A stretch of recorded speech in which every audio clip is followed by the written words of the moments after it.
Les victoires de la musique cette année se réinventent. Depuis pas mal de temps, on leur reprochait un entre-soi, c'est-à-dire qu'elles manquaient singulièrement de diversité. On pensait aussi que c'était un peu les mêmes artistes qui revenaient. L'exemple de l'année dernière était assez probant. Donc en 2022, Orelsan et Clara Luciani ont reçu respectivement 3 et 2 trophées, mais étaient aussi nommés Angèle, Juliette Armanet et Stromae.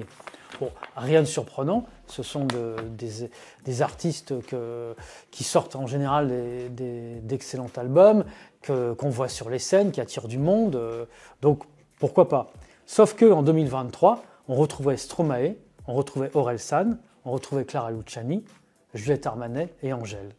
Donc on a vraiment l'impression que ce n'était plus les victoires de la musique pour toute la scène française, mais des victoires pour des artistes qui vendaient déjà beaucoup de disques. Ils ont décidé de réformer le système de vote. Qui vote, c'était 600 professionnels depuis plusieurs années, 600 professionnels des métiers de la musique, et ils avaient rajouté 200 personnes du public. Ces 200 personnes du public ne sont pas renouvelées cette année.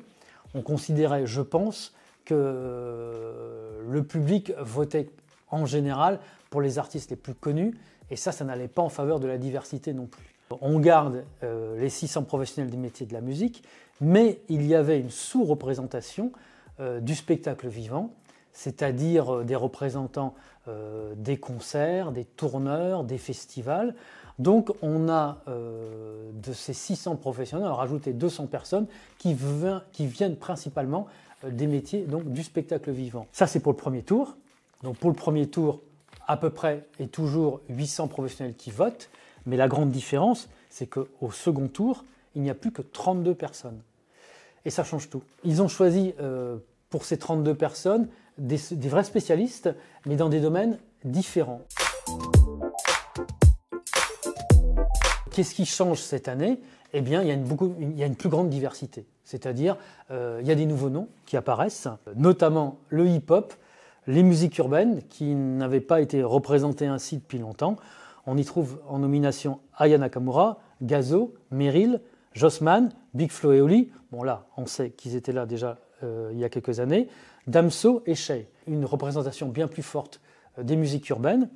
Et aussi des styles différents représentés, de Chaka Ponk à Adèle Castillon, en passant par Clara Isé, qui a sorti sans doute un des meilleurs disques de chansons françaises l'année dernière. À côté de ces artistes, on trouve aussi quelques anciens qui sont très peu critiquables, Étienne Dao et Véronique Sanson, qui ont également sorti. Étienne Dao a un excellent album l'année dernière, et Véronique Sanson qui était en tournée.